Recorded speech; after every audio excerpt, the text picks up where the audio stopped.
Hello friends, তোমরা সবাই কেমন আছো? আমার আরও একটি নতুন মিনি ব্লগে তোমাদের সকলকে জানাই স্বাগত।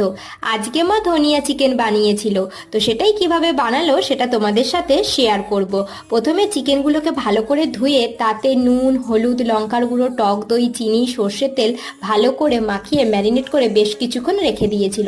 তারপরে কড়াইতে তেল দিয়ে তেজপাতা, শুকনো লঙ্কা, জিরে দেওয়ার পর কুচি করে রাখা পেঁয়াজগুলো ভাজতে দিয়ে দিয়েছে। তারপরে ম্যারিনেট করে রাখা চিকেন কষাগুলোও দিয়ে দিল। এইভাবে কিছুক্ষণ কষানোর পর একটু নুন দিয়ে আদা রসুন পেস্ট আর তার সাথে পেঁয়াজেরও পেস্ট দিয়ে দিয়েছিল, আর জিরে গুঁড়ো, ধনে গুঁড়ো একসাথে দিয়ে বেশ কিছুক্ষণ কষানোর পর ঢাকা দিয়ে রেখে দিয়েছিল। এরপর কাজু বাদাম বাটা, ধনিয়া পাতা, বিট নুন, গোলমরিচ একসাথে দিয়ে কিছুক্ষণ রান্না করে নেওয়ার পর তৈরি হয়ে গেল আমাদের ধনিয়া চিকেন। ভিডিওটা যেখানেই শেষ করছি, তোমাদের কেমন লাগলো কমেন্ট করে জানিও। ভালো লাগলে লাইক করে দিও। টাটা।